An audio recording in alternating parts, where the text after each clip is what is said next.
Bueno, buenos días a todos y todas, gracias por su asistencia.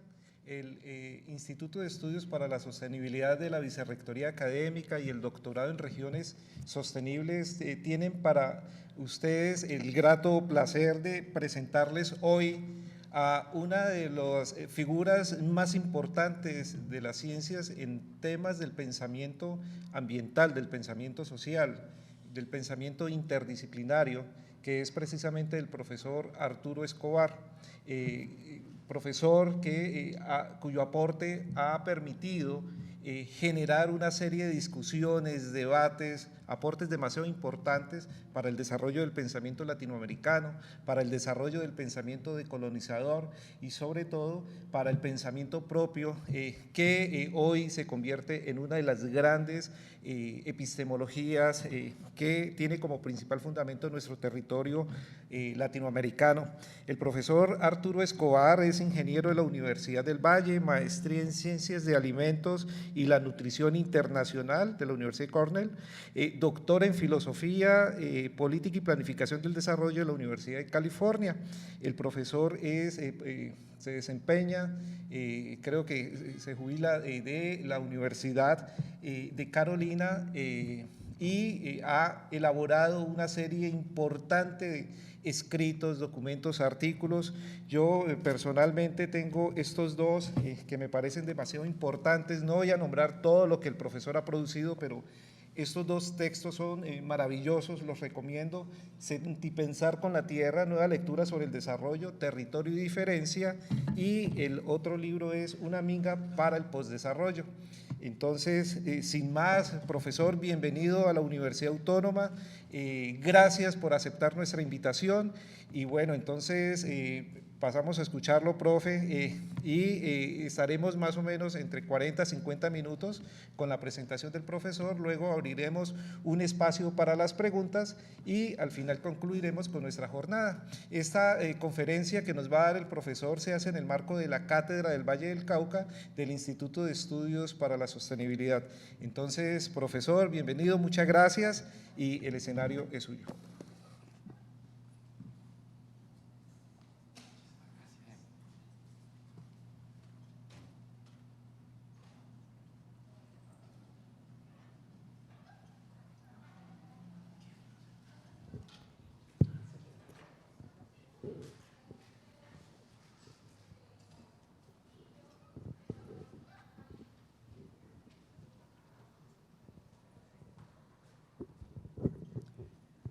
Bueno, uy, que esto altísimo acá. Buenos días a todas y todos. Muchas gracias primero que todo al instituto y al doctorado, al profesor Álvaro Guzmán, al profesor Hernando Uribe, a Michelle Hurtado, coordinadora administrativa, por los preparativos para la charla, para la visita, y a todas y todos por asistir. Y al decano don Freddy Naranjo que nos acaba de llegar a acompañar. Hola Freddy, ¿qué tal? Lo que voy a presentar es en cierta forma lo que llaman en inglés work in progress, que es como trabajo en proceso. Es una nueva área de investigación para mí. Después de haber concluido un libro extenso sobre diseño que se llama Autonomía y Diseño, la realización de lo comunal, que fue publicado por la Universidad del Cauca y también en Argentina hace 2 años y medio, pero que realmente terminé hace como 4 años por lo menos. Comencé como consecuencia del libro en cierta forma, 2 proyectos de investigación. Uno, y me alegra que una cátedra del Valle del Cauca, porque el primer proyecto es un proyecto más de investigación empírica y aplicada, que es sobre transiciones del Valle Geográfico del Río Cauca, más allá de la caña y la ganadería, que es el modelo de desarrollo que ha dominado en el Valle, que ya muchas personas saben que es un modelo que está llegando a su fin, que tiene que llegar a su fin por todas las consecuencias negativas y desastrosas que ha tenido. Me alegra que, por ejemplo, Hernando trabajó en su tesis doctoral. Ese es un proyecto, no voy a hablar de ese aquí hoy. El segundo es pensar qué está pasando en las ciudades, cómo pensamos las ciudades como eventos de diseño. y eventos de diseño que han tomado lugar históricamente en contra del mundo natural. Entonces, ¿cómo podemos reintegrar de nuevo ciudad y mundo natural o ciudad y naturaleza? Entonces, básicamente esos son los dos. Está bien si le quito la propaganda, no es porque no me guste la universidad ni nada, no le pongan ningún significado a eso, simplemente queda un poco más fácil de manejar. Entonces, para darles una idea de la charla, como decía, es un poco un trabajo nuevo para mí, pero ya llevo unos 4 o 5 años investigando, leyendo sobre ciudades, y el primer resultado es un artículo que va a aparecer en una revista norteamericana y también está siendo traducido al castellano en unos 2 o 3 meses. Comenzaremos a hablar un poco desde nuestra región, pero una cosa más intuitiva que digamos analítica, hablar de la crisis civilizatoria, cómo se puede pensar que esta región también está pasando por una crisis civilizatoria, es parte de esa crisis civilizatoria global luego, cómo la necesidad de volver a pensar la relación entre ciudad y naturaleza, cómo reintegrar la ciudad al mundo natural, no que se construya a espaldas del mundo natural, especialmente aquí me referiría al trabajo de Harold Martínez. Harold estuvo aquí hace un año de una charla de 1 hora y media, algunos de ustedes, Freddy lo invitó, una charla fabulosa, profesor de arquitectura jubilado de la Universidad del Valle, haciendo un trabajo impresionantemente original, interesante, para repensar el habitar urbano. Luego veremos que ese repensar del habitar urbano tiene que darse desde la perspectiva de la que llamamos la relacionalidad, digamos en la antropología, en la geografía, en la filosofía política, hay todo un interés en lo que son las ontologías relacionales, las cosmovisiones relacionales, aquellas que se basan en la profunda conciencia de la interdependencia de todo lo que existe, también de eso nos habla la ecología. Entonces vamos a ver, me interesa que pensemos un poco sobre la relacionalidad, desde una perspectiva, digamos, filosófica y política también, con movimientos sociales y con comunidades étnicas. Una cuestión muy breve, porque hace un año, o hace un poco más de un año que estuve aquí dando una charla en ingeniería, ya hablé extensamente del diseño y del trabajo sobre el diseño, pero entonces eso van a ser 5 minuticos sobre por qué surge el diseño hoy en día como un espacio muy importante para repensar lo que es la vida y lo que es la construcción de mundos. Y finalmente, basándome en el concepto de un diseñador australiano, Tony Fry, que habla, en inglés se lo llama metrofitting. El metrofitting, el concepto más conocido en los estudios urbanos es retrofitting, que es como el reequipamiento de edificios. Él habla del reequipamiento de toda la ciudad que tiene que ser rediseñada. Entonces hablaremos de eso. Y bueno, para comenzar, nos ubicamos en nuestra región, conocemos muy bien el modelo, conocemos muy bien los impactos negativos del modelo de la fumigación, la reesclavización de los corteros de caña, la imagen ubicua de los trenes cañeros, los grandes ingenios, creo que son 13 grandes ingenios, si mal no recuerdo en este momento, y lo interesante en las nuevas perspectivas es que esto es un entramado del cual surge un mundo, ese mundo que llamamos Valle Geográfico del Río Cauca, tan diverso pero al mismo tiempo tan sometido a presiones homogeneizantes a partir de este entramado de sectores financieros, bancarios, de caña, de suelos, de aguas, de árboles, de humedales, de gentes, etcétera, etcétera, que de ese entramado surgen estos mundos con todos sus problemas de transporte urbano, de asentamientos informales, de representaciones de la violencia, espacios proscritos, como los llaman algunos urbanistas, donde la presencia del Estado solo llega a partir de la fuerza o de una biopolítica muy simplificada. Y por tanto, entonces, hablar, como lo hablan, digamos, desde el hábitat 3 aún, de una crisis de habitabilidad, de la injusticia social, injusticia espacial, la privatización de la ciudad, de que a la pregunta de quién posee la ciudad, realmente tenemos que decir, bueno, son los carteles de las constructoras, son los intereses de las corporaciones, pero no es la gente ya, aunque la gente hace la ciudad, pero no es la que es dueña de la ciudad.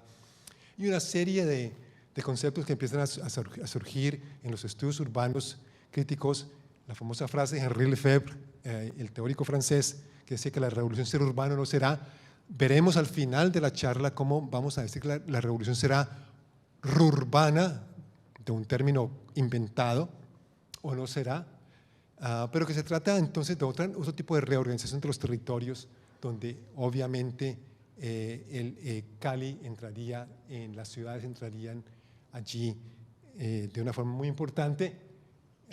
Saskia Sassen, también una gran urbanista, seguro la han oído mencionar, habla de un libro muy interesante que recomiendo bastante, que se llama Expulsiones. Dice que hay un nuevo sistema de dominación a nivel global que aún no entendemos muy bien, que se basa en la expulsión de la gente de los territorios, la expulsión de las economías locales del espacio de la economía, la expulsión de las formas de vida del espacio de la biosfera, la expulsión de la gente de sus sociedades en encarcelamiento masivo, como pasa en Estados Unidos, con los negros y los latinos especialmente, y por tanto, esa expulsión, esto que pasa por ejemplo con la palma aceitera en el Pacífico Sur, donde me tocó verlo a través de los 80s y los 90s, donde estaba haciendo mi trabajo por unos 10 años en el área de Tumaco, donde ese hermoso ecosistema de bosque tropical húmedo con comunidades muy vitales y ríos muy vitales y hermosos empezó a ser colonizado y ocupado por la palma aceitera. Entonces, que hay una ocupación de un modelo de vida, de un diseño particular que ocupa otro diseño, un diseño relacional, un diseño con la naturaleza, con el bosque, por unas comunidades muy fuertes y muy vitales y cada vez más reducidas por el conflicto, por la droga, etcétera, etcétera. Entonces, ese espacio de los expulsados de que nos habla Saskia Sassen es una condición planetaria. Lo vemos en todo el mundo, porque en todo el mundo el modelo de hiperacumulación en la cima del ingreso es lo que está pasando, lo que está produciendo este tipo. Entonces, el espacio de los expulsados, ¿cómo pensamos en esos expulsados? Como la población con la que deberíamos estar pensando el diseño urbano y regional. Esto realmente es un esquemita que es útil para mí, pero del cual no voy a explicar sino una parte muy pequeña, que los desafíos a nivel local, tenemos entonces que ese rompimiento, la globalización que ha sido, la modernidad que ha sido, romper comunidad, romper lo colectivo, destrucción de lo colectivo, reinscribir el humano en el régimen, digamos, cultural del individuo y cada vez más mercantilizado, cada vez más en mercados que nos concebimos a nosotros mismos como individuos, en mercados globalizados, donde tenemos que ser competitivos para poder tener éxito en términos puramente individuales. Entonces hay un desafío que es relocalizar, sobre todo la alimentación. Hay mucho trabajo ahora interesante, muchos movimientos sociales relocalizando la alimentación, el transporte, la energía, recomunalizar la vida social. A nivel nacional, obviamente, estamos en el periodo post-conflicto. Usualmente sugiero que seguimos pensando el posconflicto con las categorías que crearon el conflicto y de ahí no vamos a salir al posconflicto realmente, con las categorías como el desarrollo, la globalización, el progreso, el crecimiento económico, etcétera. Necesitamos otra forma de pensar, otro modelo. Y claro, como decía Santos mismo, el modelo no se negocia, pero el modelo es lo que hay que negociar si realmente queremos pasar al posconflicto. A nivel global, como dicen especialmente los colectivos indígenas, afrodescendientes, campesinos, vía campesina, estamos enfrentando una crisis civilizatoria de un modelo civilizatorio particular, el modelo occidental, patriarcal, capitalista, colonial, etcétera. Entonces tenemos que abocar allí por transiciones al pluriverso, a un mundo donde quepan muchos mundos, como nos dicen los compañeros y compañeras zapatistas. Y finalmente a nivel planetario, la devastación de la Tierra, y allí, digamos, el imperativo es unirnos a ese proyecto muy contradictorio, con todas las dificultades del caso, de que los movimientos indígenas del suroccidente, especialmente el pueblo Nasa, nos están invitando a la liberación de la madre tierra. Bueno, entonces el diseño urbano y regional, el DUR, pues diseño urbano y regional, surge también como un espacio para el pensamiento y la acción sobre la vida misma y los mundos que construimos. Siempre ha sido así, pero lo ha hecho de una perspectiva bastante endurecida, si se quiere, dentro de una perspectiva moderna, capitalista, colonial, etcétera, etcétera. Bueno, como nos dice, si quisiéramos apoyarnos en un teórico del diseño, arquitecto Rem Koolhaas, holandés, que ha vivido su vida en Nueva York, Me gusta este concepto de irrigar territorios con posibilidades. Entonces es cierto que lo urbano está a punto de convertirse en un vector fundamental de la imaginación, de que tenemos que se está repensando lo urbano, ¿sí? La gente está reconstruyendo las ciudades. Entonces se trata de irrigar territorios con posibilidades, no de seguir con el sueño modernista de las ciudades perfectamente diseñadas, organizadas, reticuladas, engrilladas, sino un nuevo tipo de diseño. El argumento, en general no voy a leer las diapositivas, simplemente hablo alrededor de ellas, pero este lo voy a leer porque es el argumento principal. Hablamos, y este es ya de la obra de Harold Martínez, que estamos enfrentando una crisis de habitabilidad. Y una crisis de habitabilidad entonces de ahí tiene que surgir, construir una noción de habitabilidad diferente, precisamente como dice él, como un dominio de pensamiento crítico y praxis espacial territorial para las transiciones, para esas transiciones hacia otros modelos de vida, etcétera, etcétera. ¿Qué es lo que causa la crisis? Es un modelo occidental, patriarcal, capitalista, de habitar, que ha erosionado, ha acabado con esa forma de habitar sistémica desde la interdependencia, de la cual nos habla la ecología y también nos hablan muchos colectivos sociales y grupos étnicos. Entonces, volvemos a leer la modernidad en clave ontológica, en clave, la modernidad es un modelo particular de vida, no es el único posible, aunque se nos presenta como el único posible, y de allí surge una nueva serie de investigaciones. También igualmente de que el diseño ha sido una tecnología política de la modernidad es un diseño. El mundo ha sido profundamente diseñado desde una perspectiva particular, entonces tenemos que repensar también el diseño si queremos que el diseño nos sirva para este tipo de proyecto el cual queremos avanzar. ¿Y dónde encontramos claves? En buena parte, bueno, muchas en la academia hay claves, pero también hay claves en las luchas sociales de muchos colectivos hoy en día, especialmente aquellos que están defendiendo sus territorios desde una perspectiva de nuevo relacional y que involucra nuevas formas de habitar y también el buen vivir y una ética, digamos, de respeto y coexistencia de mundos de pluriversal. Bueno, vamos a pasar un poco más rápido por de Harold Martínez, porque Harold ya estuvo aquí y ya yo también presenté un poco hace un año. Harold comienza de nuevo por lo que él llama la irreductible contradicción entre la civilización occidental y la habitabilidad terrestre. Desde la ciudad griega, con su retícula, que fue la primera que nos metió en ese cuento, la visión antropocéntrica, nos dice tenemos que entonces que volver a un respeto por lo que llama el etos de la materia. El habitar tiene que ver con el etos de la materia, con él acuña un concepto, él acuña muchos conceptos, solo voy a presentar los mínimos para darles una idea de qué es el trabajo de Harold. Sigue muy activo con su investigación y con su grupo, también con la arquitecta Verónica Iglesias, que es como su co-investigadora principal, y todo un grupo de la Universidad del Valle están terminando, por eso no vinieron hoy, porque están terminando un reporte de investigación que tienen que terminar. Entonces, el primer concepto que acuña, que es de la ecología, se puede decir, es la interacción asociativa, es el principio de la interdependencia, la complejidad sistémica de la vida. ¿Qué es el habitar? El habitar es la interacción asociativa reiterada entre lo viviente y su entorno para garantizar el bienestar, no es para garantizar el crecimiento, ni el progreso, ni nada de esas cosas, el bienestar. Entonces habría que pensar, bueno, ¿qué es el bienestar?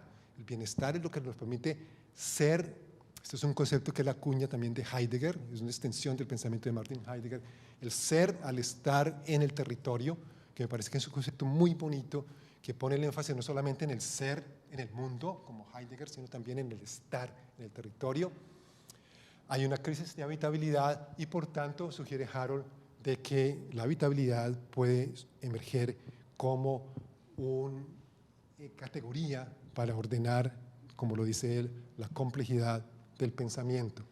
Algunos de los libros de Harold, los principales de los últimos años, libros sobre su obra como diseñador y arquitecto, de Verónica y Hilda, me olvidó el apellido de Hilda, otra colega, y voy a pasar estos slides muy rápidamente que son de Harold, todos vienen de Harold.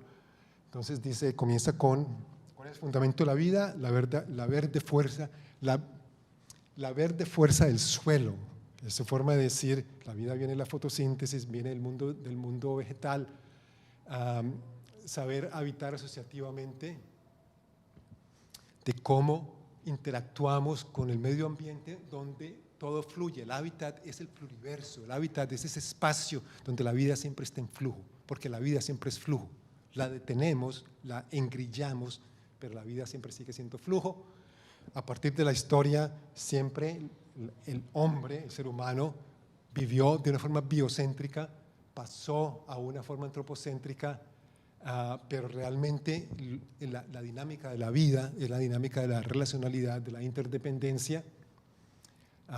El hombre moderno, el ser humano moderno se encasilló, se individualizó, se encerró, se alienó en su mundo y ha producido este tipo de ciudades excluyentes del mundo natural, las grandes autopistas del sur de California o de Atlanta o de donde sea. Entonces, dice él, tenemos que propender por otras formas de habitar y otras arquitecturas. Dice él, y en esto digo yo que Harold se convierte en un pensador decolonial también, porque tiene una crítica, y es muy bonito como él lo explica, no lo voy a explicar aquí, pero básicamente su aprendizaje, como dice él, el peregrinaje obligado que todas y todos tenemos que hacer por Occidente. Él como arquitecto ir a conocer todas las grandes obras de los arquitectos de Estados Unidos, de Europa, los clásicos, los griegos, y luego desaprender a través de encontrarse con otras arquitecturas en el norte del África, todas las arquitecturas indígenas de América, etc. Entonces, a llegar a una conciencia de que habitar es vivir comunitariamente, formando y sosteniendo un entorno, vivir comunitariamente. Entonces, el énfasis de nuevo en lo comunal, lo comunalitario. Y el diseño tenemos que encontrar un nuevo lenguaje de ciudad, un nuevo lenguaje arquitectónico desde el cuidado con el paisaje natural, desde el amor con el paisaje natural, diseñar formas donde lo humano se vea, donde nos veamos de nuevo como viviendo en un universo vivo y no ocupando un espacio inerte, como nos ha pasado con la modernidad. Y luego ya pues viene en parte de su elaboración de su modelo, lo que él llama la fusión campo-ciudad, donde veremos que involucra de nuevo las formas campesinas de habitar en una serie de diseños. Quise actualizar mis diapositivas de Harold, pero no tuve tiempo de ir a su casa a copiarlas, pero básicamente él tiene ya una serie de diseños. Ya el ideal de ellos es construir un prototipo en el campus de la Universidad del Valle, ya una unidad de estas, de uno solo obviamente, donde haya pues ya una integración mucho más significativa entre lo natural y lo construido, especialmente a través de traer los alimentos al espacio urbano y traer la producción de alimentos al apartamento mismo. Tiene una serie de diseños, aquí apenas se pueden ver un poquito, donde los apartamentos de unidad de vivienda social, estos son de 57, 60 metros cuadrados, donde todos los corredores están, digamos, equipados a través del diseño con formas flexibles de cultivar los alimentos, de tal forma que el alimento vaya del corredor a la cocina y de allá a la mesa. Una red de estas aldeas donde ya hay una fusión campo-ciudad. Y finalmente, él ya, digamos, a muy largo plazo ve una bifurcación de ese modelo biocéntrico que duró por 100.000 años de historia humana, hasta el antropocéntrico de 6.000 años, 6 siglos llevamos de habitar antropocéntrico, a una nueva era geocéntrica, una nueva civilización geocéntrica. Entonces, ¿cómo vamos a pasar a esa nueva civilización geocéntrica? Y allí encontramos el concepto de relacionalidad. Entonces, pasemos a la relacionalidad. Si la experiencia de la modernidad ha sido separar, y lo veremos en un momento, separar mente de cuerpo, naturaleza de cultura, humano de inhumano, razón de emoción, etcétera, etcétera, etcétera, entonces lo opuesto parecería ser que volver a relacionar, volver a reconectar. Y ese es, digamos, el principio básico de la relacionalidad. De una forma más abstracta, más filosófica, podemos decir que la vida es profunda interrelación e interdependencia. Desde siempre y para siempre. Todo existe porque todo lo demás existe. Tratemos de existir como individuos, es imposible. Existimos, somos una co-creación, una coproducción, es siempre emergente. Entre nosotros, los alimentos, los otros humanos, los microorganismos que tenemos en nuestro tracto intestinal, el aire, el agua, el sol, las emociones, todo. Es decir, todo es interrelación e interdependencia. Podríamos apelar al budismo, que es una gran filosofía de la interdependencia, donde el ego no existe como separado, sino que es una ilusión. Podemos apelar a las cosmovisiones indígenas, que siempre han vivido con la conciencia profunda de la interrelación e interdependencia. Podemos apelar a la teoría de la complejidad y de la emergencia, y podemos ver que entonces lo que las ciencias han hecho hoy en día, al tratar de volver a reconectar, es ver primero, pasar de cosas separadas, entendidas como separadas entidades preconstituidas y preexistentes, a cosas que se interrelacionan, pero ya hay un paso más profundo, que es el paso más difícil de dar, de que ya no hay nada que preexista, que tenga una existencia intrínseca por sí solo o por sí sola, sino que todo existe ya en relación desde antes y para siempre. Es decir, que nada preexiste las relaciones que lo constituyen. Y finalmente veremos entonces que son esos mundos relacionales, cuando vemos los levantamientos indígenas, cuando vemos las nuevas propuestas de los pueblos afrodescendientes y campesinos, de muchos grupos feministas en las ciudades, etcétera, y ambientalistas, vemos que son esos mundos que quieren vivir de una forma más relacional, más de acuerdo con la naturaleza sistémica de la naturaleza, que son los que se levantan. ¿Por qué quiero llegar allí? Yo creo que si le preguntamos a alguien en la calle cuál es el origen de la crisis actual, yo creo que muy poca gente mencionaría el patriarcado, casi nadie. De pronto alguna compañera feminista lo mencionaría, sin duda, pero en general no mencionarían el patriarcado. Pero cada vez más hay un cuerpo teórico y político de investigación, especialmente en el feminismo latinoamericano, el feminismo latinoamericano decolonial, entre las feministas afrodescendientes, feministas indígenas, donde están volviendo al patriarcado, pero con una visión que se podría llamar ontológica del patriarcado. Entonces, ¿qué es el patriarcado desde esta perspectiva?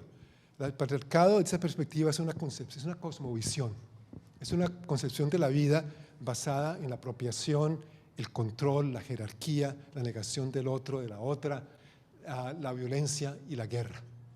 El patriarcado surgió hace 6.000, 7.000 años y fue poco a poco colonizando el resto del mundo con su visión, con su cosmovisión. Pensemos si no es esto lo que pasa en el mundo hoy en día. Pensemos si con la ubicuidad de la guerra, si no es este modelo el que está, digamos, vigente hoy en día, que conlleva la destrucción sistemática de la naturaleza y otras formas de vivir, que minoriza, que ponen en un lugar secundario el espacio doméstico de la mujer, que le saca la politicidad, como lo dice la feminista antropóloga argentina Rita Segato, que son las grandes pensadoras de esta forma de ver el patriarcado, le quita la politicidad al espacio doméstico, la convierte en algo secundario, subordinado a la esfera pública del mundo masculino.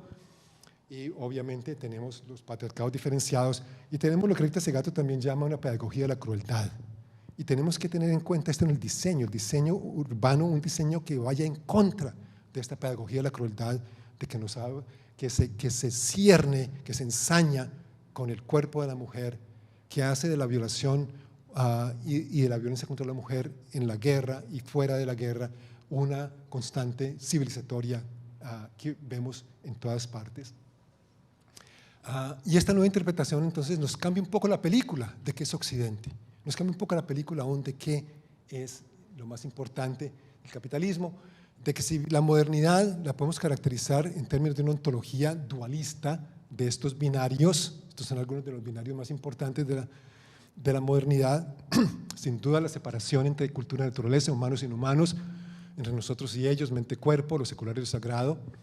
Estos muy importantes, que son los que agregan las compañeras feministas, el binarismo entre hombre y mujer, en la forma en que se cristalizó en la modernidad, que es muy diferente a la forma en que cristalizado en muchas otras sociedades premodernas o indígenas, sin querer decir que en esa no existe el patriarcado, porque también existe, también existía y existe, pero de otras maneras, que es otra discusión que no podemos tener ahora, y entre el público y lo privado.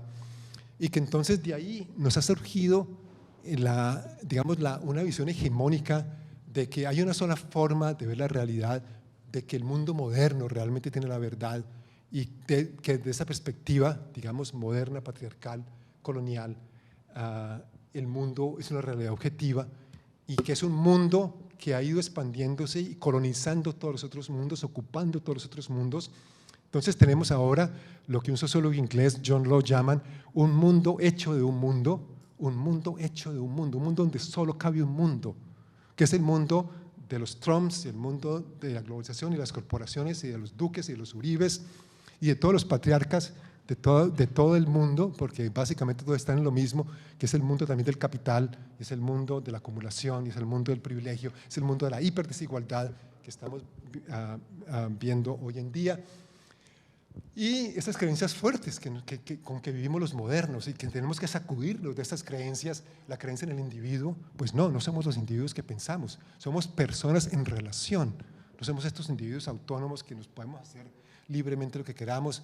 La creencia en la economía y en el mercado, en la racionalidad de la ciencia como única forma de verdad y esa creencia en el mundo objetivo y en lo real, un solo real. ¿Hay un solo real?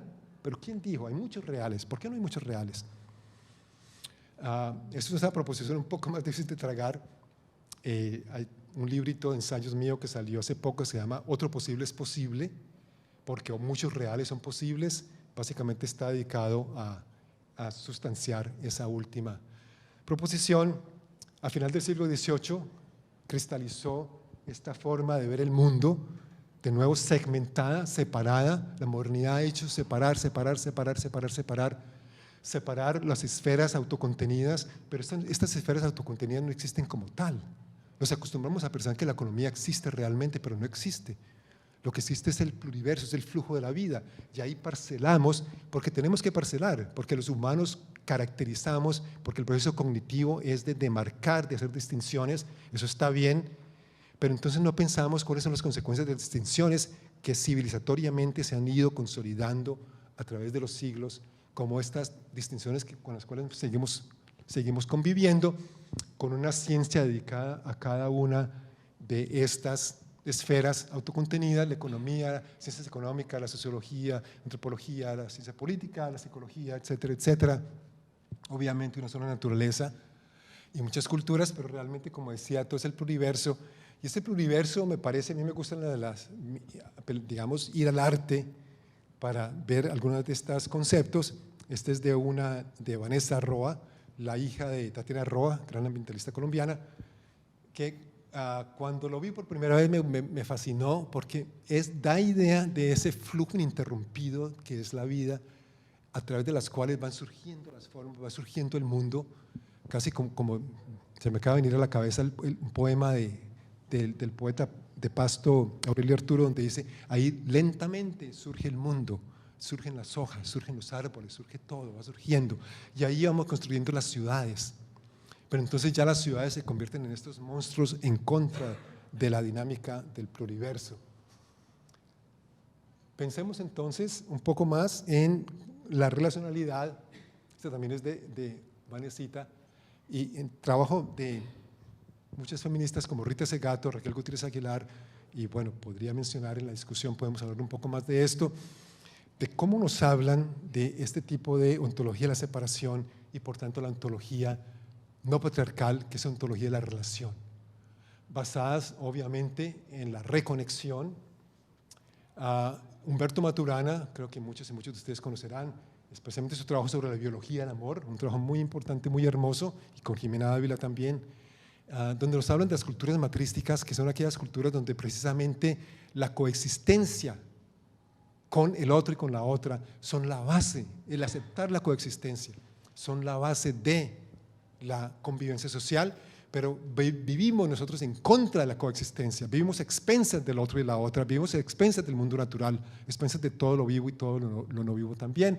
Entonces por allí también encontramos refuerzos muy interesantes de esto, digamos en el arte relacional. Estos son dos jóvenes pintoras, artistas, mexicana y colombiana, Sandra López, que ya nos empiezan a cuestionar esa cuestión del cuerpo autocontenido, el cuerpo de relación, el cuerpo, la piel no es un límite total, sino que es más la forma de conectarnos con el mundo, siempre estamos conectados y todo está interconectado. Podría mostrarles mucho más de estas, pero desde las luchas sociales podemos ver que la relacionalidad se ha ido convirtiendo poco a poco en un gran principio teórico político de los movimientos, que los movimientos teorizan de una forma sofisticada y explícita. Esto, por ejemplo, que les voy a mostrar es de las mujeres negras de la Toma, que hicieron una gran marcha en noviembre de 2014 hacia Bogotá para protestar por la inacción del Estado, por la presencia de minería ilegal de oro en sus territorios.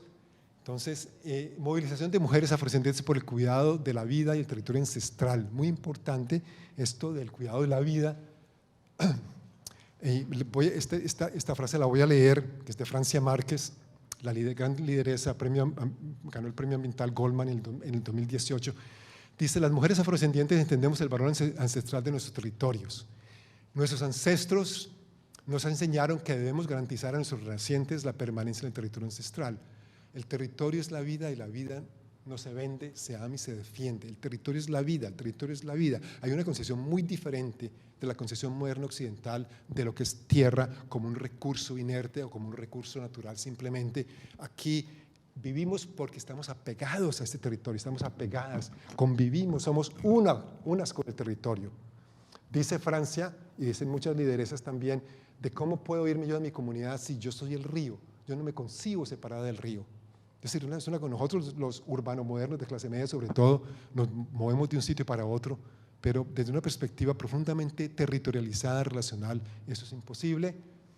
Francia y sus compañeras, arte relacional de nuevo.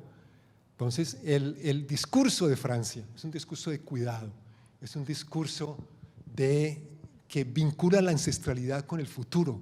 Decía otra lideresa afrocolombiana, decía que la esencia de la ancestralidad, y menciono esto porque los que conocen el trabajo sobre autonomía y diseño recordarán que en el diseño con comunidades se apela mucho a la ancestralidad y a la autonomía, de que diseñamos, pensamos el territorio de la ancestralidad, pero porque estamos orientados hacia el futuro, hacia un futuro diferente.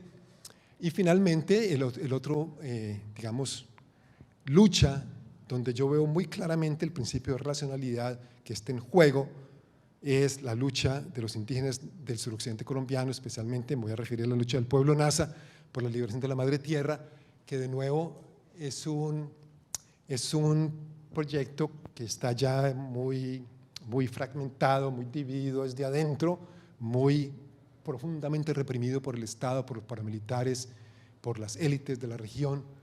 Esto es lo que estaba pasando, o ustedes conocen de las noticias, creo que no tengo que decirles mucho sobre esto, pero sí, entonces esa cuestión de, si miramos con calma, con cuidado, el archivo, aún en las páginas web de la CIM, por ejemplo, y de la liberación de la madre tierra, sobre este proyecto teórico político, lo encontramos de una sofisticación impresionante que no vemos con frecuencia en la academia. Hay una teoría muy compleja de qué es el sistema dominante y por tanto de cómo se debe resistir y cómo se debe repensar y reimaginar el mundo, donde comienzan por decir, bueno, es que desalambrar la tierra es desalambrar el corazón.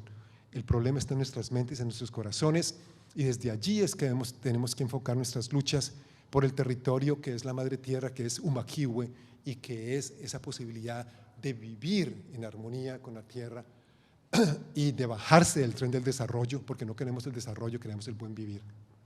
Entonces, enmingarse para otros diseños posibles. Y ahora pasamos a la parte final de la presentación. Un momentito, miramos cómo vamos de tiempo. No me acuerdo dónde dejé el relojito. Bueno, en los 12 minutos más o menos que me quedan, la última parte. Como decía al comienzo, esta parte la voy a pasar, van a ser simplemente unas 3 diapositivas. Podría ser toda la charla, pero esto ya lo presenté hace un año aquí mismo y está bastante bien explicado en el libro. El surgimiento del diseño como proyecto teórico político práctico. El diseño, como dije, ha sido una tecnología política central a la construcción y producción de los mundos modernos como los conocemos, con todos sus problemas, con todas sus bellezas y con todos sus problemas. Sabemos ya que todas las comunidades están abocadas a diseñar. Tal vez siempre ha sido así. Tal vez siempre ha sido que todas las comunidades han diseñado, han practicado el diseño de sí mismas. Eran diseños sin el nombre del diseño. Un colega en Bogotá, en la Tadeo Lozano, en la Escuela de Diseño, Alfredo Gutiérrez, lo dice muy bien. Hay diseños con otros nombres, hay otros diseños, hay diseños del sur. Son diseños que no estaban en las grandes escuelas de diseño de Europa de finales del siglo XIX y comienzos del siglo XX y que no están en las escuelas de diseño del mundo, pero que son diseños que están allí, siempre están allí. Estamos abocados a diseñar, es una condición histórica, a diseñar el diseño de nuestras propias existencias también. Entonces, ¿cómo lo hacemos? Hay mucho énfasis en esto de las culturas de hacedores, de fabricadores ahora, de volver a pensar en hacer cosas, no que lo hagan todo. Las clases medias latinoamericanas están profundamente descapacitadas para hacer, todo no lo hacen. Vemos a los sobrinos de mi compañera de clase media con empleadas y son incapaces de hacer nada, es impresionante. El diseño alcanza una tremenda ubicuidad, hay una gran inflación del diseño, hay una gran promesa del diseño también en esa inflación, resumida tal vez por ciertos pensadores del diseño. Uno de ellos cuando dice de que el cambio que estamos viendo hoy en día, un cambio masivo, no es, dice, no es sobre el mundo del diseño, sino sobre el diseño del mundo. Entonces podemos hacer todo. Entonces, ¿qué vamos a hacer?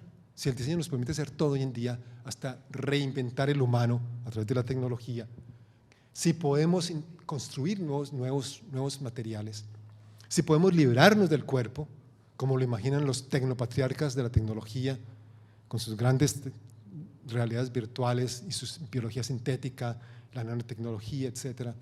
Si podemos imaginar un mundo más allá de la biología, de nuevo, como es la imaginación capitalista patriarcal. Entonces, ¿por qué no hacerlo? Entonces, es una pregunta civilizatoria, digamos, fundamental que el diseño nos está poniendo hoy en día. Y entonces hay que volver a ver el diseño en su naturaleza. Y en su naturaleza el diseño es ontológico. La gran idea fundamental, 1986, de dos teóricos del diseño, Terry Winograd, profesor en Estados Unidos, y Fernando Flores, tipo muy interesante, un chileno, del cual podría contarles muchas cosas.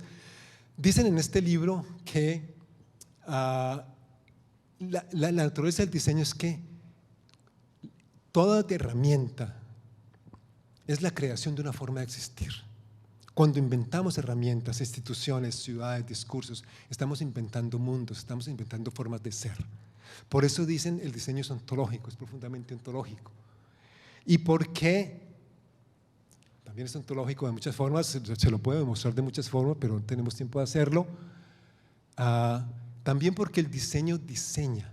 Diseñamos y lo que nos diseña y que diseñamos nos diseña. Diseñamos tecnologías celulares, digitales, y esas tecnologías nos diseñan, nos atrapan, nos hacen ser de ciertas maneras.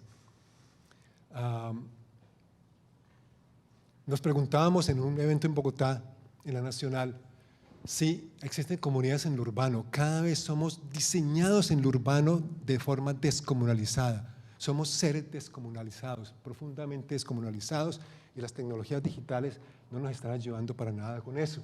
De vez en cuando como que tenemos cierta conciencia de que, uy, ¿qué nos está pasando? Como el ojo aquí medio asustado, uy, ¿qué está pasando?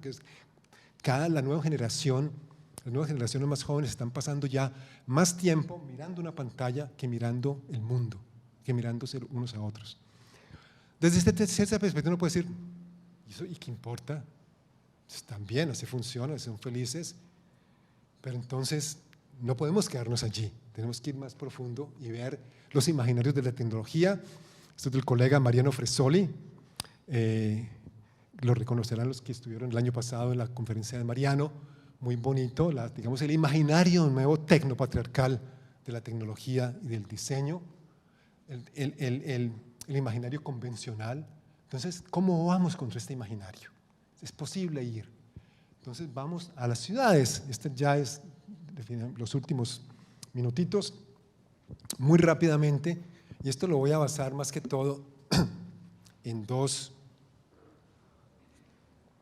ideas muy sencillas. La primera idea es lo que se llama el giro relacional en los estudios urbanos.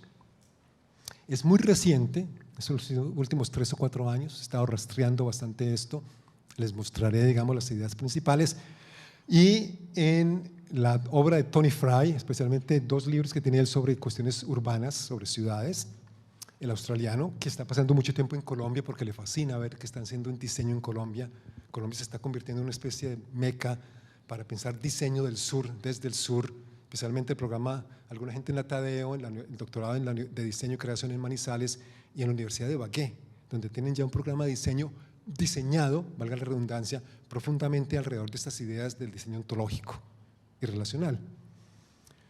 Entonces, esa anomalía civilizatoria de que las ciudades han sido diseñadas en contra de la naturaleza y que se ha vilipendiado todo lo que viene del campo, que se ha vilipendiado, se celebra la ciudad como la cuna de la civilización, de la democracia, del arte, de la ciencia, de todo. Todo lo bueno viene de la ciudad, nada bueno puede venir del campo, pareciera.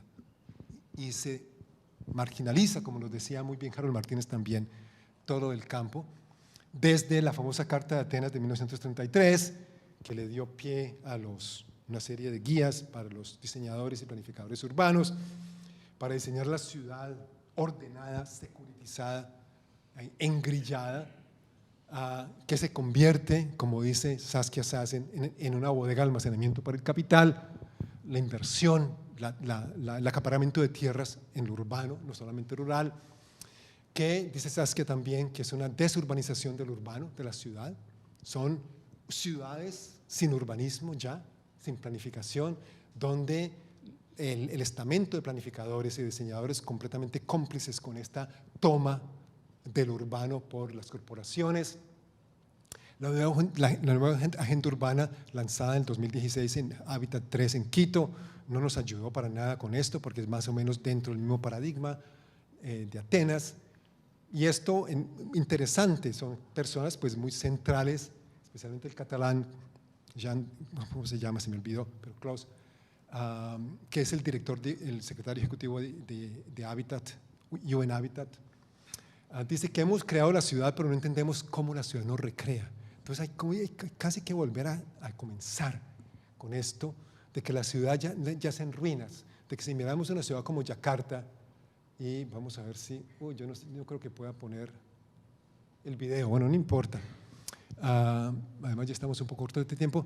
Una ciudad como Yakarta, que es una de las ciudades que uno de los etnógrafos del urbano, Abdumalik Simón, que en un momento hablaré de él, ha estado estudiando por muchísimos años, una ciudad de 10 millones de habitantes, la ciudad 30 millones de habitantes del área metropolitana, donde 30% por lo menos viven en slums, en barrios súper pobres, súper precarios, que ya se convierte, obviamente, podemos pensar en buenas partes de los barrios pobres de Cali, de Bogotá, de la misma manera que se convierte en la normalidad de las ciudades, el espacio de los excluidos, y que entonces cómo pensamos en esa ciudad, cómo el desafío para los urbanistas es no seguir pensando en la ciudad formal, en la ciudad moderna, ni en formalizar de la misma forma la ciudad llamada informal, sino que pensemos desde la vitalidad de lo informal, desde la vitalidad de los territorios urbanos populares, para llegar entonces a ver que la ciudad,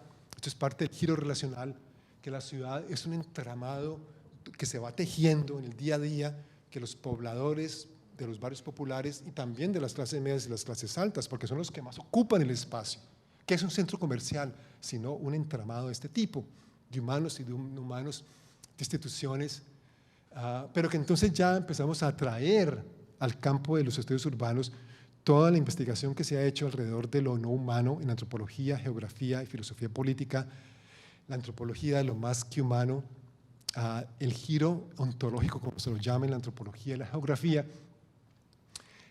una ontología rizomática a la ciudad vista como redes distribuidas de agentividad y de agencia, donde muchos agentes humanos e inhumanos son los que van construyendo la ciudad. Ver como la ciudad, cómo vemos como la ciudad, no como vemos desde arriba, desde la mirada heteropatriarcal, digamos, del plan planificador, como Robert Moses en Nueva York, que veía Manhattan desde arriba y todo lo diseñaba. Y por otro lado teníamos el paradigma de Jane Jacobs, que lo conocerán desde la historia del urbanismo en los años 60, que ella explicaba, ella propende por una visión desde abajo de la ciudad, una visión muy etnográfica de caminar la ciudad, de hablar con las gentes y desde allí ver cómo la ciudad es vivida en el día a día y cómo ese es el espacio donde tenemos que movernos los diseñadores con una orientación etnográfica y con una óptica doble, obviamente. Nadie está diciendo que vamos a reconstruir la ciudad solamente desde abajo.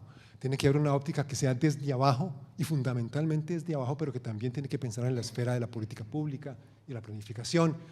Y este es el papel de doctorados como el doctorado de estudios regionales sustentables, de servir como interfase entre esas, digamos, iniciativas que vienen desde abajo, de construcción continua de los entramados urbanos por los grupos populares y lo que pasa en la esfera de la planificación, entre espacios moleculares y macropolíticas. Esto viene más que todo del libro, este libro salió publicado hace un año, de Abdul-Malik Simon y Edgar Peterse, ambos trabajan en Europa.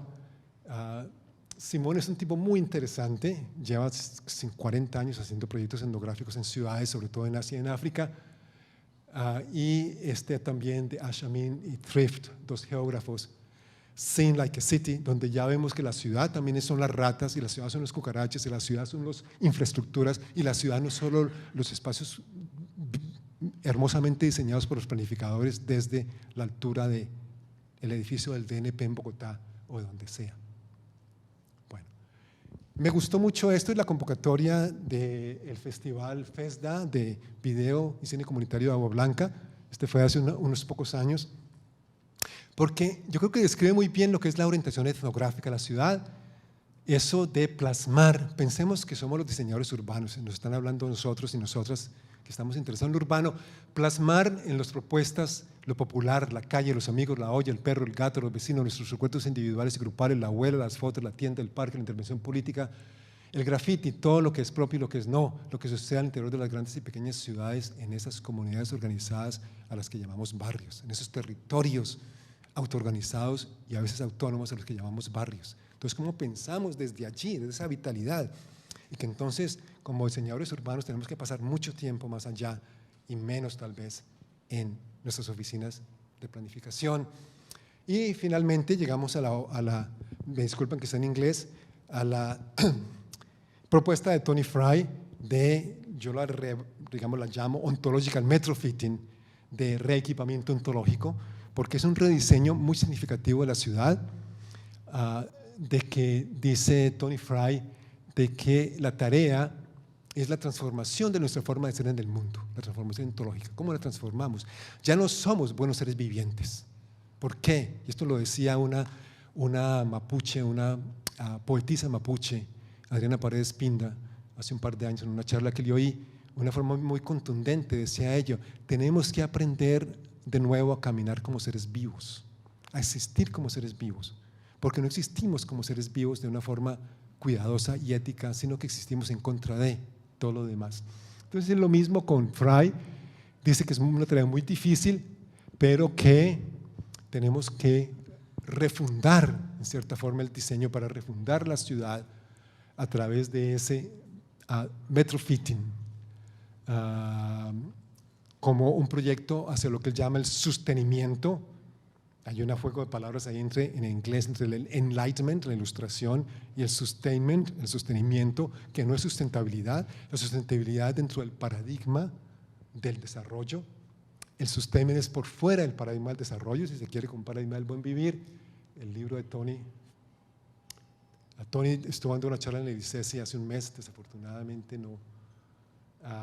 Básicamente repensar la ciudad como evento de diseño y como evento metabólico. La ciudad, como la economía, es un evento de circulación de materia y energía, impresionante, es un agujero que se traga todo, digamos, los recursos del planeta. Entonces, empecemos desde allí para poder repensar entonces el diseño urbano y regional, todo lo que es los alimentos, el transporte, la energía, el agua, la vivienda, todo está a ser repensado.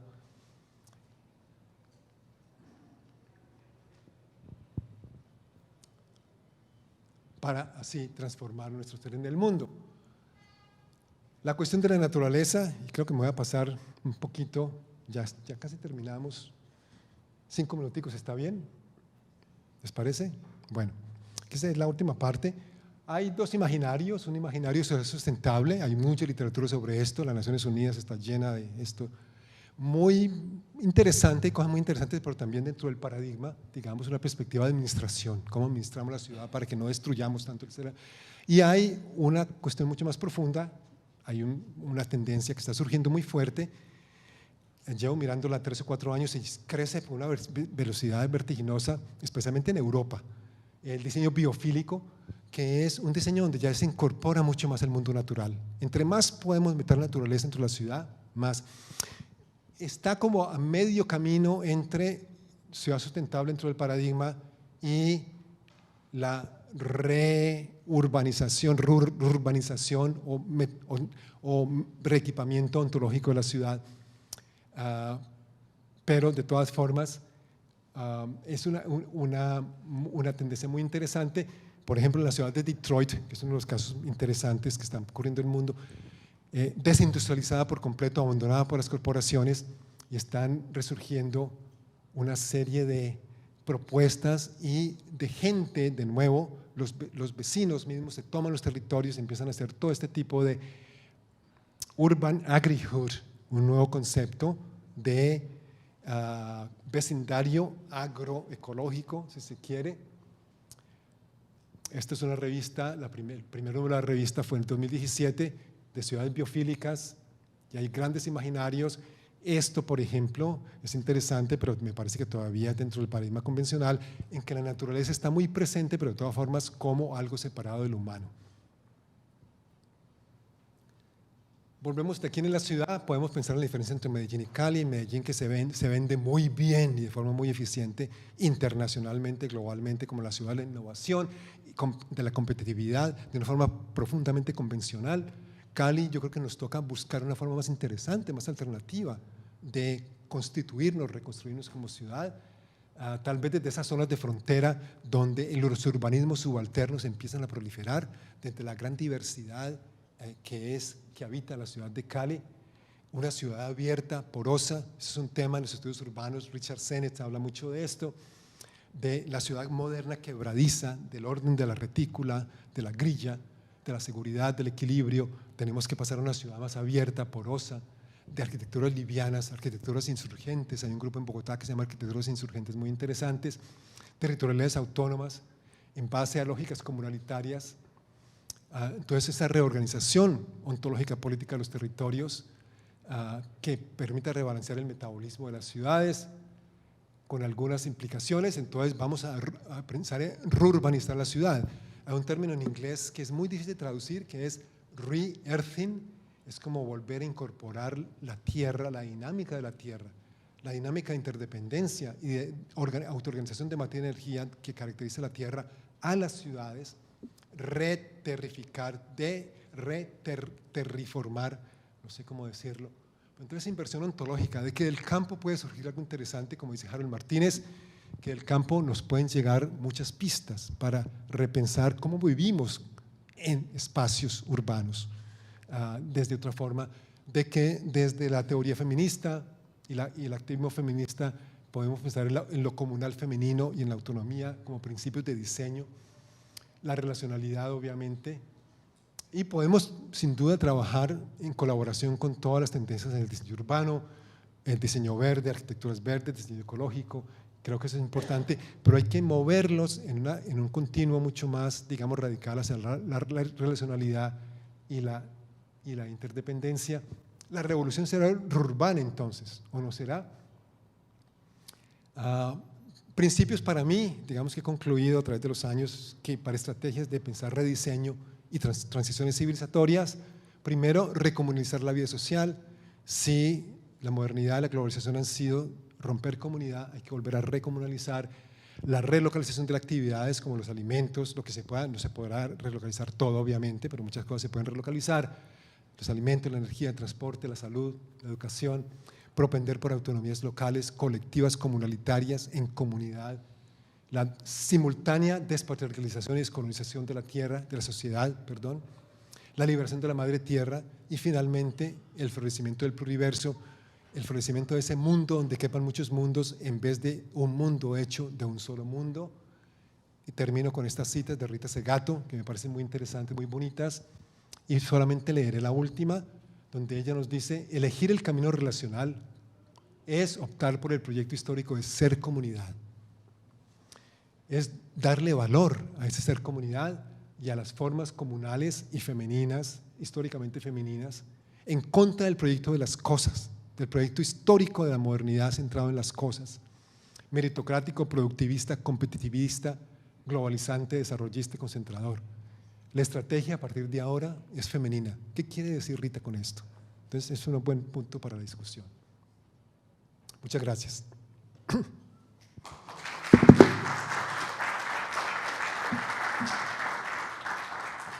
Bueno, muchas gracias, estimado profesor, por esas ideas tan interesantes, provocadoras.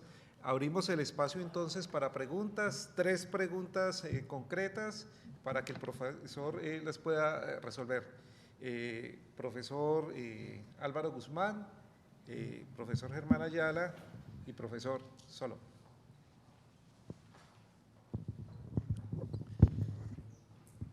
Bueno, Arturo, muchas gracias por su presentación, que es, digamos, fascinante, es un volcán de ideas y por lo tanto me cuesta trabajo, digamos, porque tendría que verla más despacio.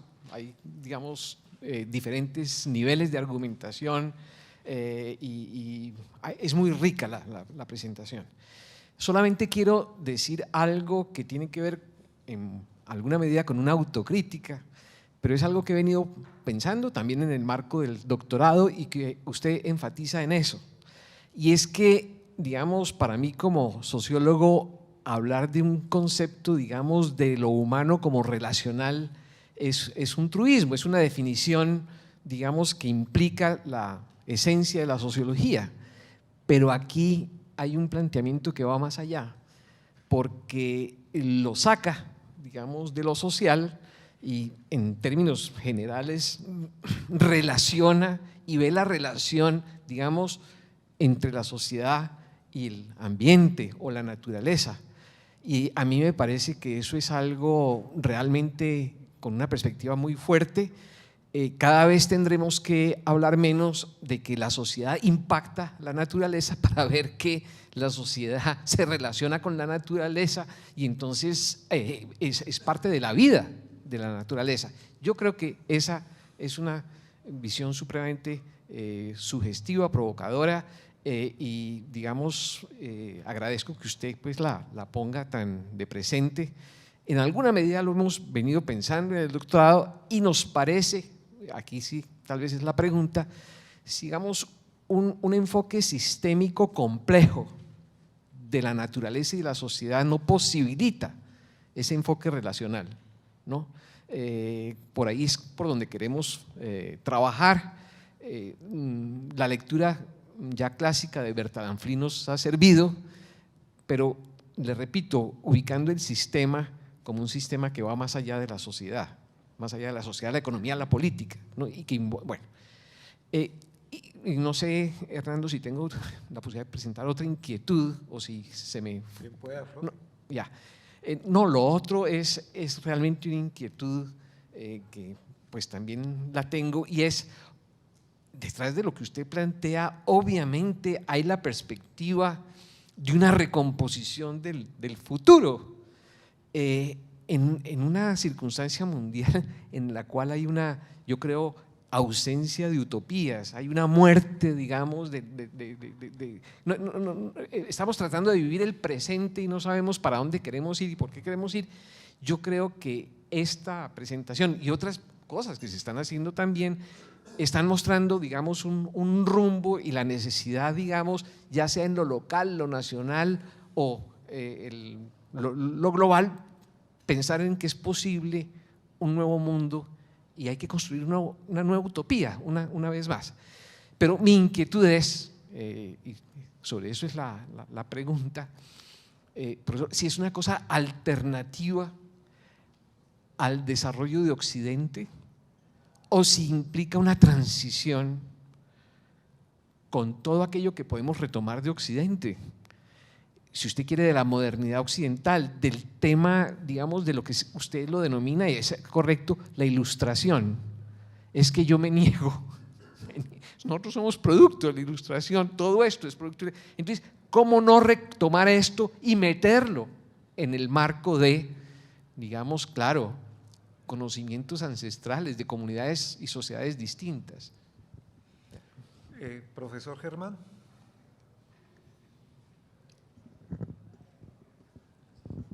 Profesor Arturo, muchas gracias. Es como un comentario o inquietud, no sé.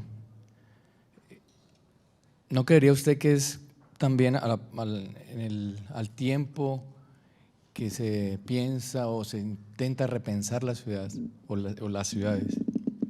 Para el caso de Colombia, por ejemplo, ¿no habría que pensar primero por ponerle límites a la ciudad en términos de el avasallamiento de los ecosistemas que ya están en sus periferias? Por el caso, nuestros farallones de Cali, por ejemplo, antes de enverdecerla adentro, es establecer inmediatamente consensos con estos carteles de urbanizadores, de esas grandes constructoras que son las que finalmente están planificando y esos son los dueños de la ciudad. Entonces, es ponerle límites primero, y límites geográficos y jurisdiccionales, pero muy fuertes a través de la legislación, y ahí sí empezar a reverdecer la ciudad y acercar, digamos, la naturaleza. Ese sería como el comentario. Muchas gracias. Profesor Solón.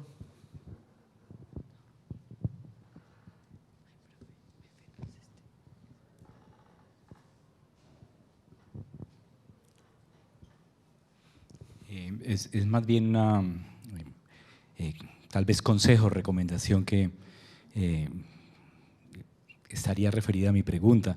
Nosotros en el grupo de comunicación en los últimos 2 años hemos venido recogiendo experiencias sobre agricultura urbana, huertos urbanos, ¿sí? Y nos interesó un poco desde el concepto de soberanía alimentaria, no seguridad alimentaria. Pues rastrear lo que estaba pasando en la ciudad de Cali.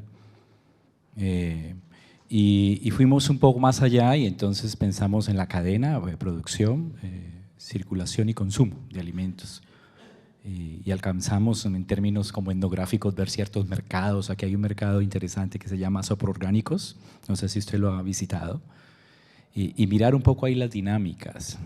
Bueno, lo que tenemos ahora en esta fase del proyecto es como una colcha de retazos de las experiencias, y hemos tenido mucha dificultad en concebir una estrategia de comunicación, porque siempre nos parece que es un tema de comunicación, de cómo un poco juntar estas experiencias. Estoy comenzando a tener mucho problema con la palabra visibilizar, sí, porque siempre es como el ojo, ¿no? Este tema occidental del ojo, de observar, visibilizar, pero es decir, juntar las experiencias que en algunos casos son un poco itinerantes, rizomáticas. No sé si usted conoce en otros contextos cómo se ha logrado en ciertas ciudades que estas experiencias de soberanía, digamos, realmente logren tener fuerza en términos inclusive de políticas públicas en la ciudad. Al mismo tiempo estamos proponiendo ahora en un proyecto de investigación la creación de un huerto urbano universitario aquí, que nos parece que si un campus se denomina como sostenible, pues entonces nos pensamos que la idea de un jardín comestible sería interesante, y sé también que hay varias experiencias a nivel internacional, inclusive creo que en la Universidad de Berkeley y en otras partes, pues esto de una huerta universitaria que de alguna manera sería referente para una ciudad que precisamente se estaría pensando desde otras formas de diseño. Entonces no sé si hay alguna recomendación que usted pueda hacer y qué piensa de esta idea de un huerto universitario que produzca comida orgánica y que llegue consecuentemente a las cafeterías y que podamos comer orgánico. Pues, sí, es un poco eso. Gracias. Profesor Arturo Escobar, bien pueda.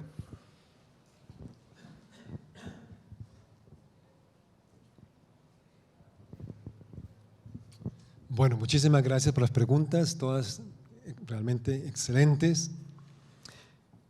Voy a ir más o menos en orden, o mejor dicho, voy a ir en orden para no tratar de responderlas a todas.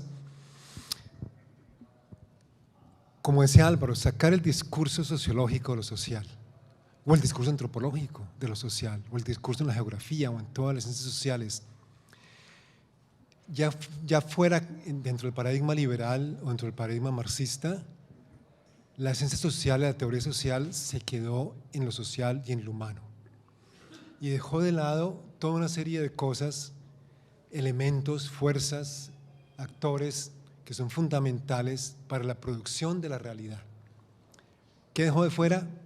Lo no humano, los objetos, las cosas, las emociones, lo espiritual, el cuerpo, todo eso quedó por fuera y precisamente todas esas cosas excluidas que están, digamos, en el lado pasivo del binario mente-cuerpo, del binario razón-emoción, etcétera, son las que ahora están envolviendo a entrar a la teoría social a través de esto que se ha llamado el giro ontológico o nuevas ontologías materialistas o como quiera que se las llame. Entonces me parece muy importante esto de acercar, cómo acercamos entonces la sociología, la geografía, la antropología, la ciencia política a lo no humano, los estudios urbanos a lo no humano. Ahí hay toda digamos, una fuente de nuevas ideas para la teoría social. El enfoque sistémico complejo, definitivamente, muchas de las visiones de la transición adoptan la que llaman teoría de sistemas vivos, especialmente, por ejemplo, la obra de Fritjof Capra, que es muy conocida en estos campos, y Capra con un colega italiano cuyo nombre se llama, ya se me olvidó el nombre, pero han sacado una nueva síntesis. Hace 2 años salió un libro muy grande que se llama La visión de sistemas de la vida. Me parece que ahí resumen ya muy bien todo lo que es los enfoques sistémicos y complejos desde la complejidad de la ecología, que son muy útiles para un doctorado, por ejemplo, en regiones sustentables. Debería que los estudiantes, los participantes estén leyendo ese tipo de trabajo. La recomposición del futuro, ¿cómo reimaginamos los futuros?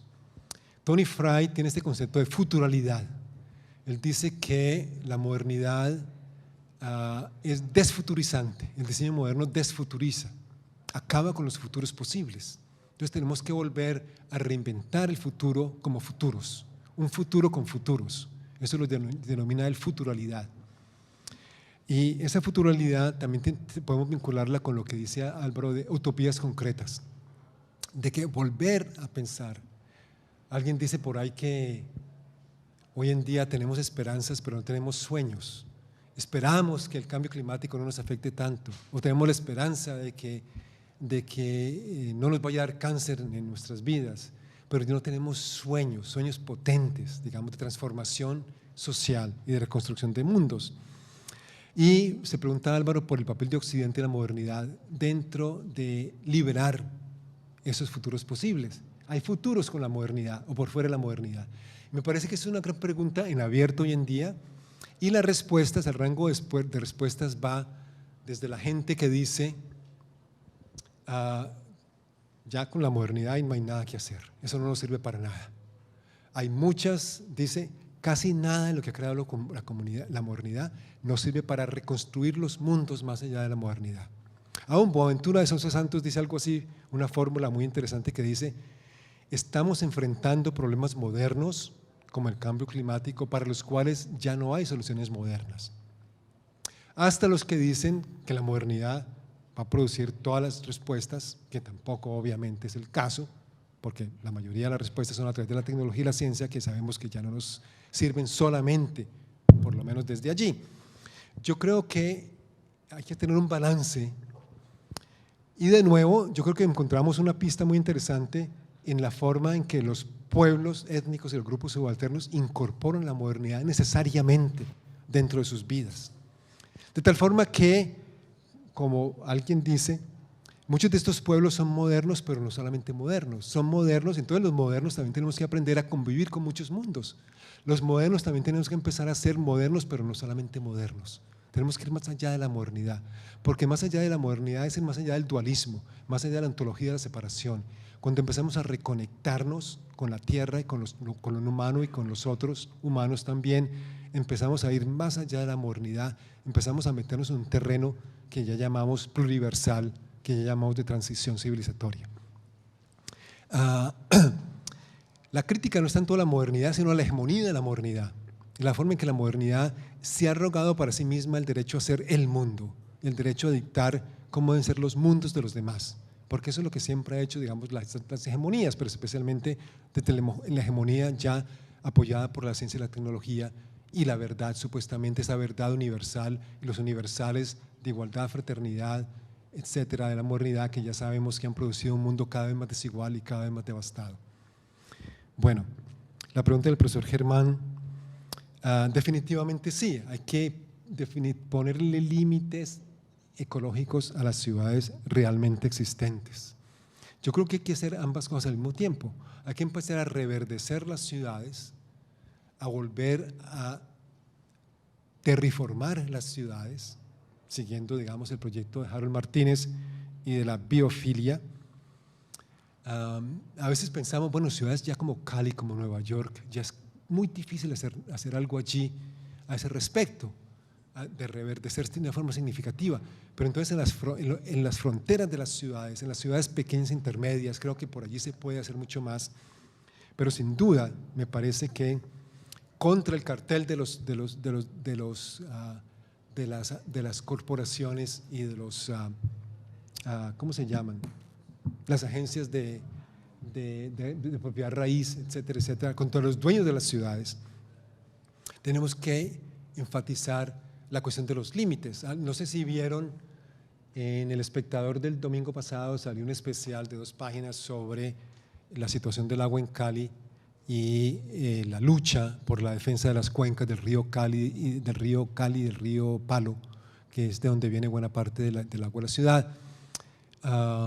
Y me parece muy interesante, empezar ya ese debate, ese discurso que sin duda lo han estado haciendo aquí. Yo sé que, digamos, la gente que está participando en el planeamiento, en el proceso de ordenamiento territorial y planificación territorial de Cali y del Valle del Cauca están muy metidos en esta cuestión del agua, y la cuestión de los límites me parece súper importante. Hay que meterse por allí del todo y también empezar a reverdecer la ciudad.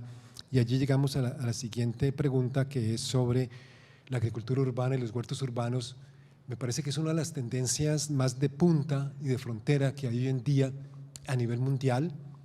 Hay algunas ciudades en el mundo, como Barcelona, por ejemplo, en particular, que ha avanzado bastante. En Barcelona ahora hay un proyecto muy interesante que ya comenzó, que lo llaman las supergrillas o supergrilles, que han tomado en el ensanche, han tomado manzanas, grupos de manzanas, de 9 manzanas, y las están empezando a transformar de tal forma que no haya ningún tráfico pesado por esas ciudades. Se empiezan a reverdecer las ciudades, se empiezan a incluir áreas verdes y áreas para producción de alimentos dentro de la ciudad misma. La ciudad de Detroit también, las cosas muy interesantes, pero me parece que lo que están haciendo aquí en Cali, y hace poco terminó en la Universidad del Valle un doctorado también sobre la agroecología en el Valle del Cauca, incluyendo la agroecología urbana, muy interesante. Los mercados orgánicos, me parece que es un espacio de pensamiento y de práctica teórico-política, urbanística, agroecológica, cultural, política muy importante, a la cual hay que dedicarle mucha atención, y me alegra que estén haciendo ese tipo de proyecto. En Univalle ha habido una huertita urbana, tal vez aquí haya gente más sobre esto que yo, desde hace un buen número de años. He estado como muy estacionaria ese tiempo que no voy por allí, ni siquiera sé si todavía existe, Dayana, ¿sabes? Si todavía existe el huerto universitario orgánico en Univalle. Me alegra que aquí en el campus de la Autónoma estén pensando también en ese tipo de proyecto, y volver, es parte de la transformación, de la transición civilizatoria, que tiene que ver con la relocalización del alimento y la soberanía alimentaria, que obviamente el concepto más fundamental es autonomía o soberanía alimentaria y no seguridad alimentaria, que es el concepto que nos llega desde el Banco Mundial, que no sirve de la misma forma por lo menos, y por tanto la soberanía alimentaria y la comunicación es fundamental. Yo creo que la estrategia de comunicación para la transición, cómo diseñamos comunicación, discursos, imágenes, logos, eslogans para esas transiciones que repercutan.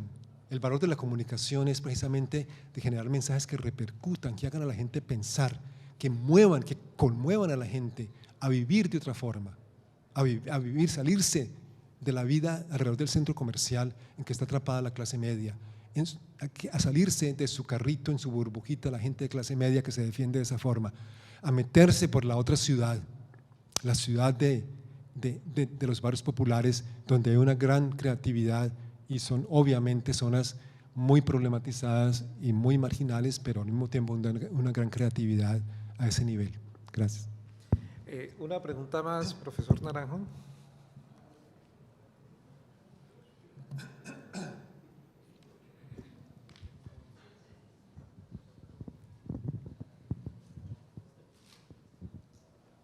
Muchas gracias. Hay una corriente anglosajona que reivindica mucho lo comunitario. Me refiero, por ejemplo, al concepto de la buena sociedad de Psioni, por ejemplo. ¿Cuál es, digamos, su posición frente a esta corriente? ¿Qué relación o qué contraste establece usted entre esto y la idea de lo comunal o lo comunitario, por ejemplo, que reivindica tanto usted, sobre todo inspirado en las comunidades negras y en las comunidades indígenas? Mario también quería preguntar. Perdón, Hernando, yo aprovecho de la generosidad del profesor Escobar y ya la última. Porque... Bueno, gracias. Profesor, desde la Facultad de Ingeniería hemos desde hace unos años trabajando el tema de las ciudades desde una perspectiva termodinámica, es decir, entendiendo la ciudad como una entidad que disipa energía útil para hacer trabajo de una manera, digamos, muy grande. ¿Ha usted considerado, digamos, en su análisis de las ciudades esta perspectiva, digamos, desde lo físico, desde la ingeniería? Porque sería interesante, a partir de la termodinámica, ver caminos alternativos, es decir, una ciudad convencional me disipa tanto en términos de entropía, mientras que, haciendo el contraste, diferentes alternativas de ciudad como las fotografías que usted mostraba, que va a mostrar el arquitecto Martínez, ¿qué significa eso en términos de disipación de energía?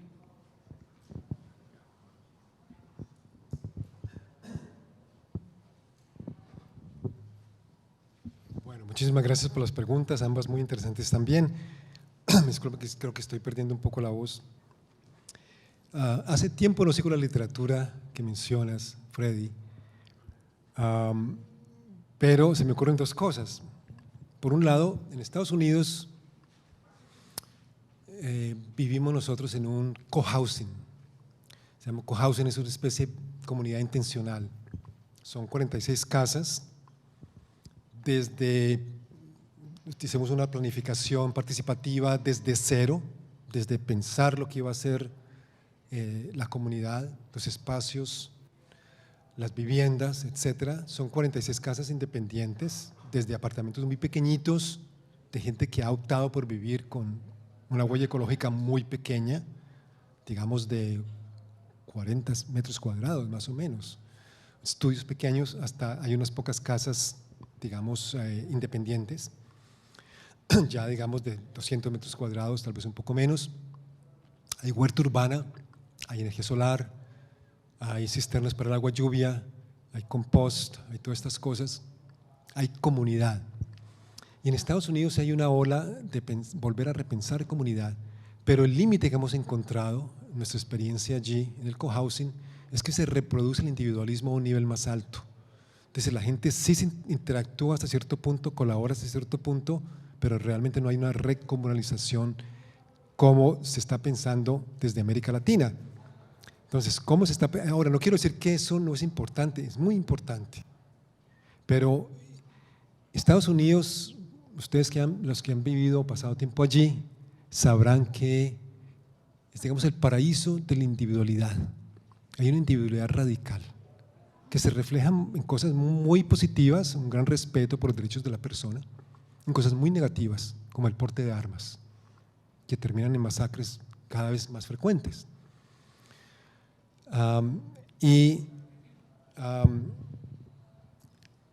Entonces hay límites a cómo se piensa lo comunal en Estados Unidos.